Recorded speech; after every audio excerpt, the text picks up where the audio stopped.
welcome back to our channel and welcome to our kitchen. Today we're gonna make zucchini relish. That is by far Randy's absolute favorite. We use it on hot dogs, hamburgers, in coleslaw, potato salad. Honestly, we feel like it's better than pickle relish. It is so good, and it only has like 6 ingredients, 7 maybe. It's really easy to do. Let's get to it.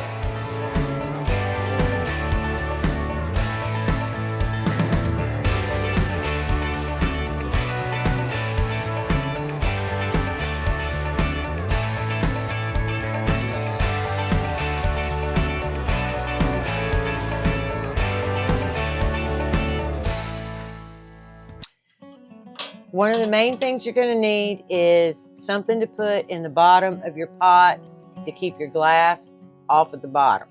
Now that can be one of these, or you can just use a nice tea towel and just lay that tea towel in the bottom. But since I have them, that's what I'm going to use. A funnel is an absolute necessity because you can't get it in the jar without a funnel without making a total mess. All right, a measuring cup, measuring spoons. You cannot do it without your picker-upper because that water is hot and you don't want to do it. So get you a pair of these. A debubbler. You're going to need a ladle and either a spoon or a spurtle. And I really do prefer wood. I just, you know, some say that the stainless steel is yucky or whatever. So I've always used wood.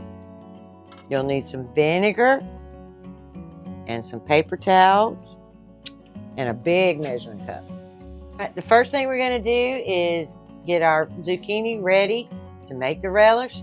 So what we're going to do is we're going to take a handy dandy potato peeler or a veggie peeler, and we're going to take the skin off because we don't want the skin in our relish. I really like this peeler. I haven't had it very long, but I really like this one. I've had the same peeler for about 30 years, one of those old, you know, regular. Anyway, this one is actually a Pioneer Woman I got at Walmart, and that thing is great. Look at that. I like it. Randy probably can leave a link to that too.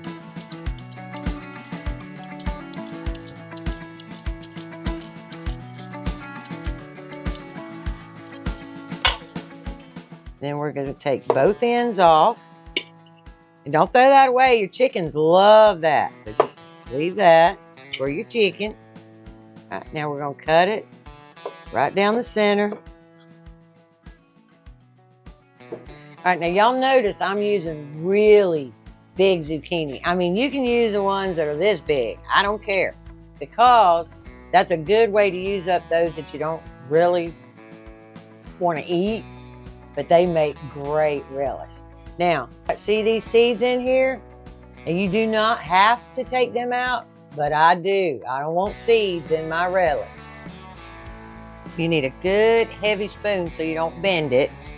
But then you're going to go in there and you're just going to scrape those out just like you were doing a zucchini boat.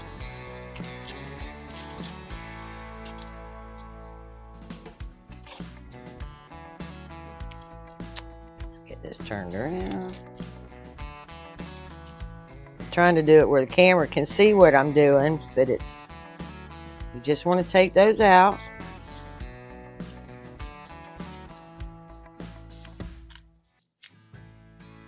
And that's what it looks like when you're all done. Oh, one more. I'm just going to dig those out.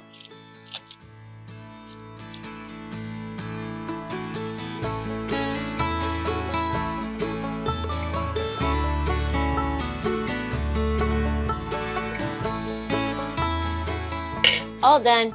Then we're just going to cut this in little thin strips. Now you can, if you want to, use a food processor or one of those little hand smacker things, but I've always done it like this. It just adds character to my relish, and I don't mind doing it.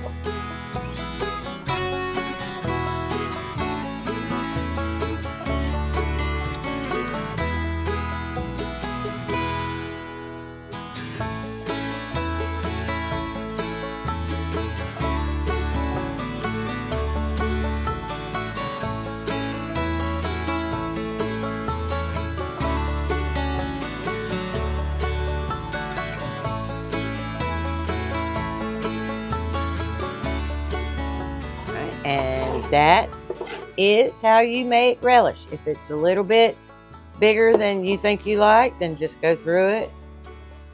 Do that. Or leave it just like it is.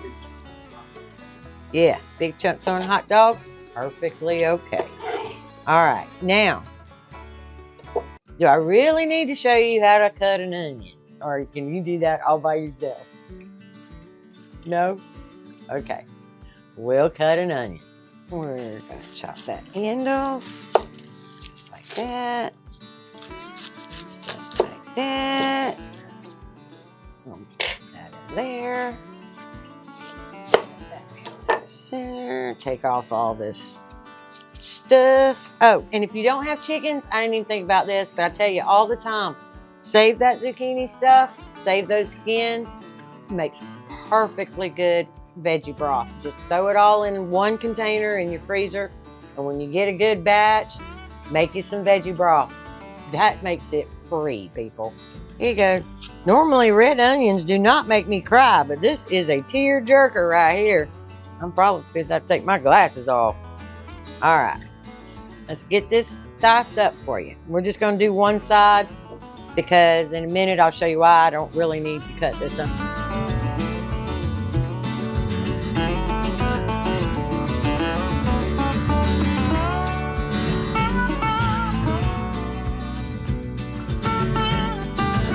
I don't know what's up with these onions. I just, not even a month ago, bought a bag of onions, put, to freeze so that I have them when they go up in the wintertime.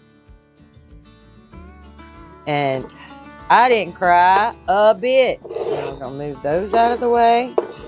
And I cannot show you how to cut a bell pepper because I don't have one. I used my frozen ones. And these I actually cut up for like stir fries.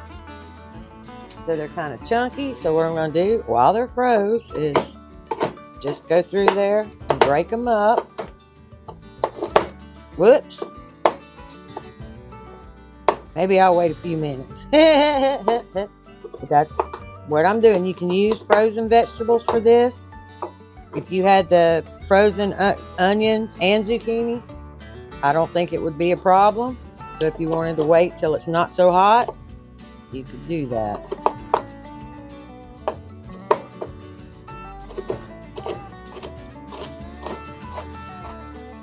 Like I said, all I'm going to do is just break them up into smaller pieces. Just a good dice, just like any other relish. Okay, now the recipe that I'm using is from the Ball Cannon Book. Just one of these little, what do they call them, blue books. This one's from, I don't know, 2013. Anyway, it has the zucchini relish recipe right in there. Now, but relishes they're not persnickety about adding or making more batches. And so I'm going to have to do a lot of math to make this work because I'm just going to do everything that I put in there, and then I will make enough brine to do hopefully about 14 cups. That's my goal. Now that I've shown you how to cut the veggies, we're going to move that out of the way because I actually cannot use those veggies for the zucchini relish because they need to soak in salt and water overnight in your fridge. Okay, now the Ball book says 2 hours. They don't know what they're talking about. You need to soak them for 24 hours and then It makes the best. I'm not kidding you. 24 hours in the fridge. Now I'll pull them out and show you what they look like. And that is what they look. Oh, I still got a little water, so I'm gonna have to drain them again. But what you need to do is soak them for that 24 hours, and then you're gonna take them and put them in a colander and rinse all that salt off. Now, what I used for this amount that I showed you, I put almost a half a cup of sea salt in there. You can use any kind of salt except for iodized salt. Do not use iodized salt. Get that all rinsed off. Now we're ready to work. All right, now comes the fun part. I had about 8 or 9 of those really big zucchini, and I had plenty of onions, and I took out 2 bags, which is roughly 3 cups of peppers, and I used a bag that had like the green and the orange, and I think there's some red in there. But anyway, multicolored. Right, so now what we're going to do is we are going to see how many actual cups I have of that, and then we're going to put them, hopefully they'll all fit in here. So now we're just going to measure this out. This is a 8 cup. We're going to fill it up.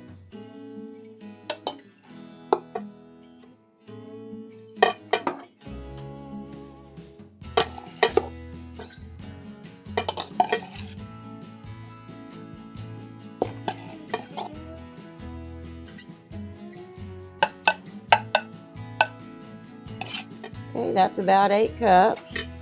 I'm going to dump that one.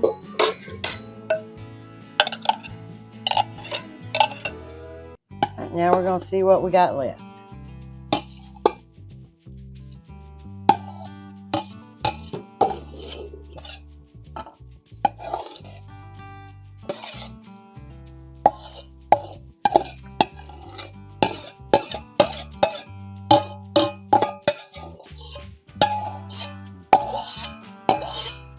And we have roughly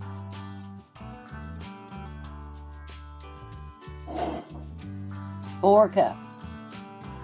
Yep, says 1 quart. Yep, roughly 4 cups. Okay, that's 12 cups of product. That's what I got. So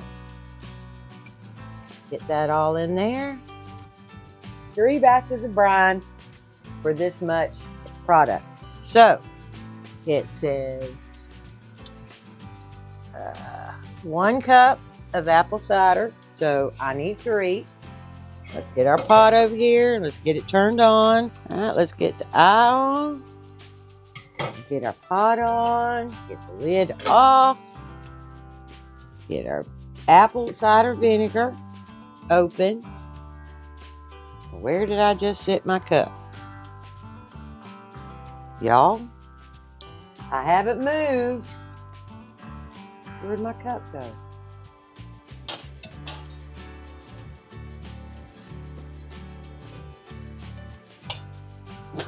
Oh.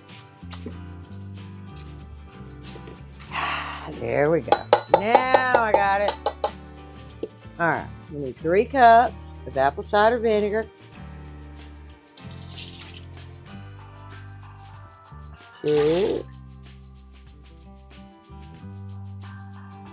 3, and to multiply by 3 to get your amount of sugar that you need, it says you need 1 3/4 cup, so you actually need 5 1/4 cup. So we're just going to go with 5 cups because that's all you need anyway. So we're going to go 1, 2, 3, 4, 5. Now, if you notice the color on my sugar, that's because I use unbleached, just natural cane sugar. I do not like white sugar. It's bleached, it's charred, it's never mind. But if you like white sugar, you can absolutely use white sugar. But it does slightly change the profile, and it is so much better if you use the natural sugar. All right, so there's that. let's get on with the rest of the recipe. All right, and since we're mathing, it calls for 2 teaspoons of celery seed. So 2 times 3, 6. So I need 6. 1, 2, 3, 4, 5, 6 celery seed. Whoops. Then for your mustard seed, it's 1 teaspoon per batch. So I need 3. 1, 2, 3. Now we're going to get this stirred up. Start dissolving that sugar. We're going to put the lid on it. And we're going to let it come up to a boil. I'll be back when we get to that boil. All right, make sure you always lift that away from your face. You don't want unless you want scalded, lift that thing up away from your face. See here, we're good and boiling now. Sugar's all melted. We're going to add our product.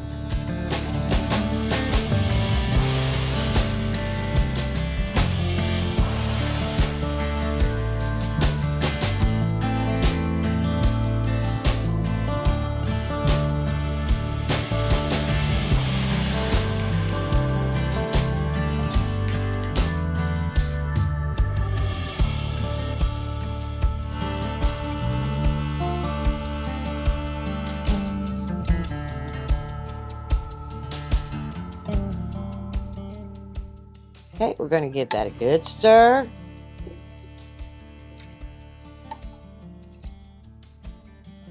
We're going to put that lid back on there.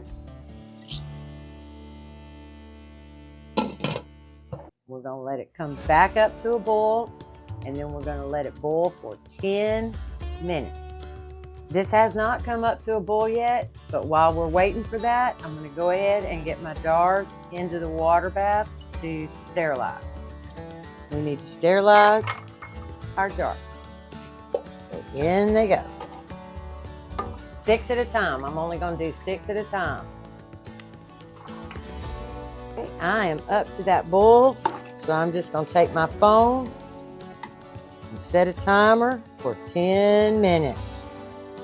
Home stretch. Here we go. 10 minutes. 4, 3, 2, 1, and done. Turn that eye off. We are good. We are good.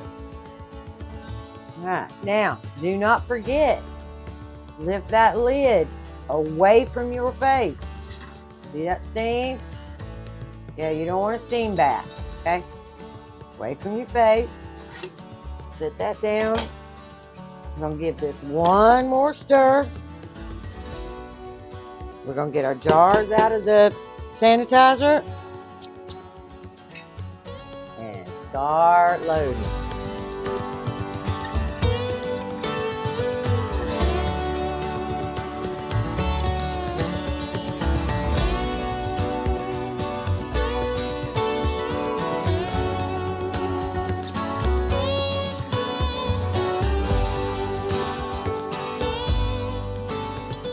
Okay, now we're going to load the sanitizer with 6 more jars.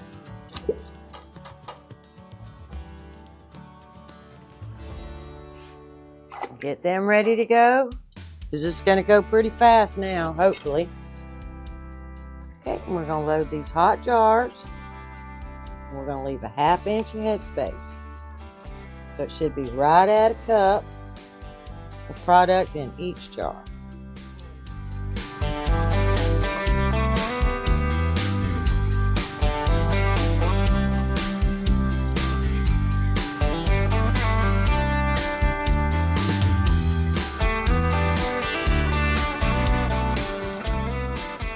A 1/2 inch of headspace is actually like right at the bottom ring on your jar.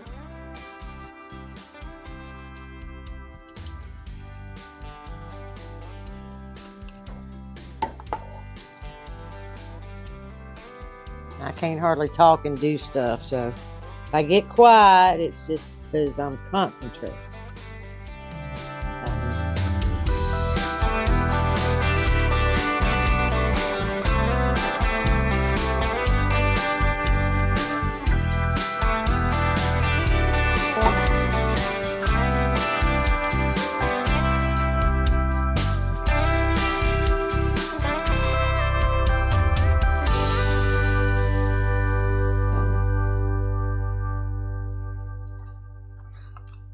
Now we're going to debubble. This means we're just going to set that in there. Let the air come to the top. You probably shouldn't have too much air, but do it anyway.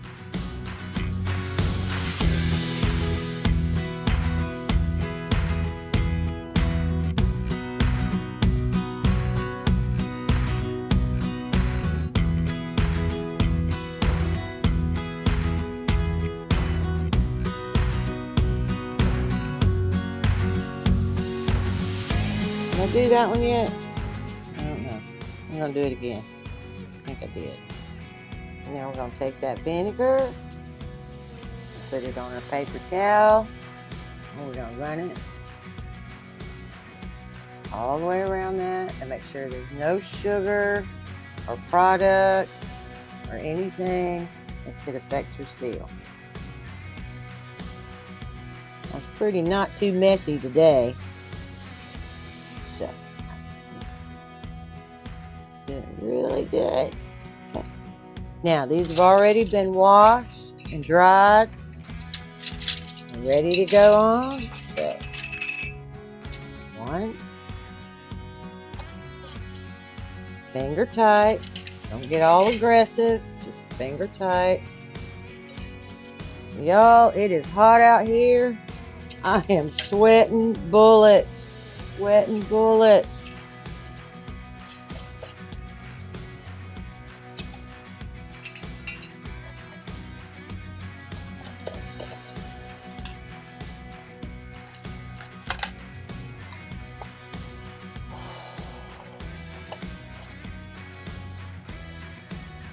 Okay, now I'm going to set those aside.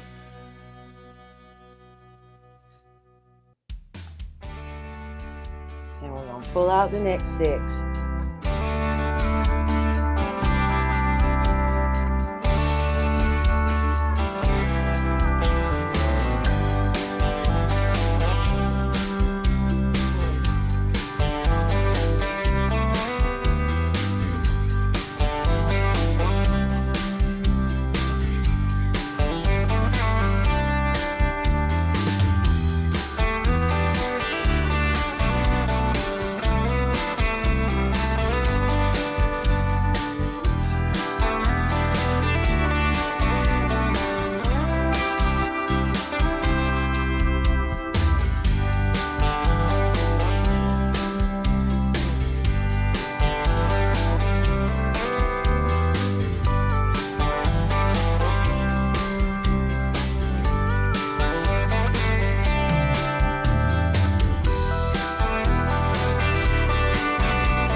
All right, I hit it almost on the money. I got the dozen that the multiplication, 4 times 3 is 12, and I got 3 extra cups. So yay, yay, yay. Okay, now we're gonna get them in this canner. We're gonna bring it back up to a boil, and we're gonna boil hard for 10 minutes. Okay, it's time to load this canner.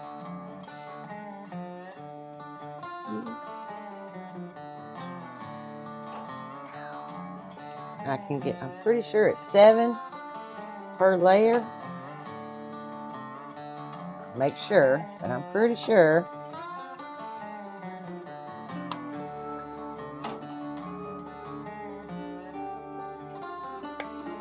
Yep. And because I do not want to be out here all day long, I'm going to drop another layer. And I'm going to continue to load that canner.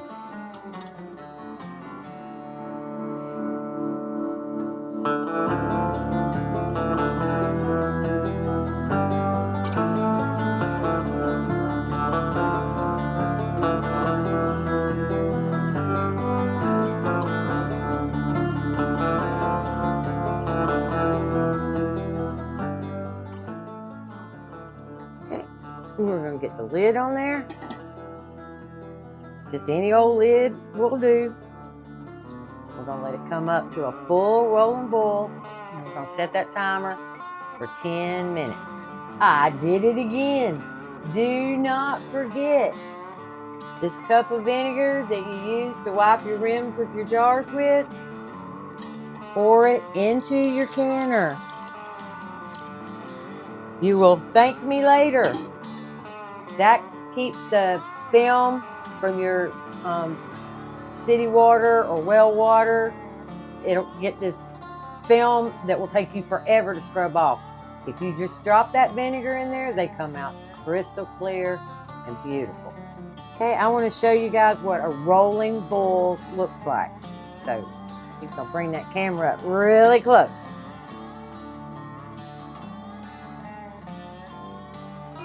Three, two, one. Turn your, there it goes. All right, my 10 minutes at a rolling boil is up. Hush. I'm gonna take this lid off now. Away from my face. I don't want a steam bath.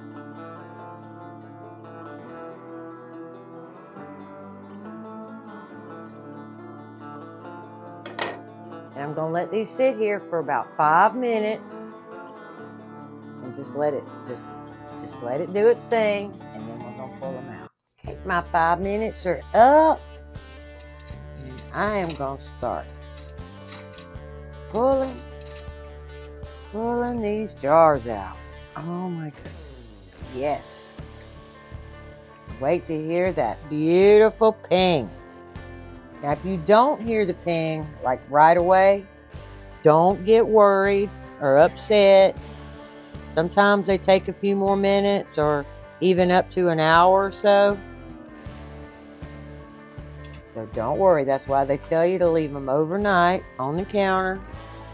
Just don't touch them after you set them down. But these are pinging. I can hear it. Ping. You guys notice I have a drying mat down here. You don't want to sit those jars on the cold surfaces, especially marble. It will bust. So, I need to get my handy dandy fork.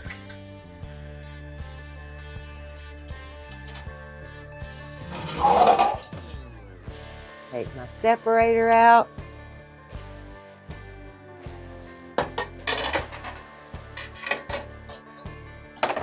Now I can get the rest of the jars.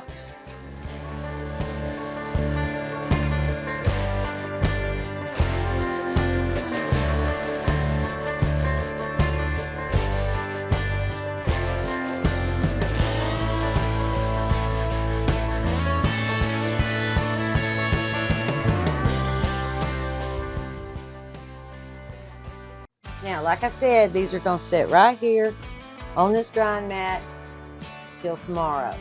Around, probably around 10 o'clock or so. I'll come out here and I'll take all the rings off, make sure that they've all sealed. If I, for some unknown reason, I get one that's not sealed, it is perfectly fine. Take that one, stick it in your fridge, let it sit there 2 or 3 days, and it's ready to eat.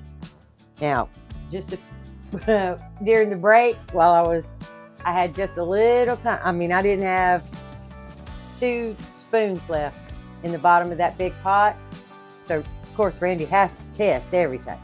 And he's over there scooping it out, and he's like, oh, this is the best one yet. This one is really, really good, Tammy. This is good. You just wait about 4 weeks, at least 4 weeks. Just don't touch it. Let it sit there and marinate in that brine. And you will slap your mama. It is so, so good. Y'all like, subscribe, and share. We will see you in the next one. Bye.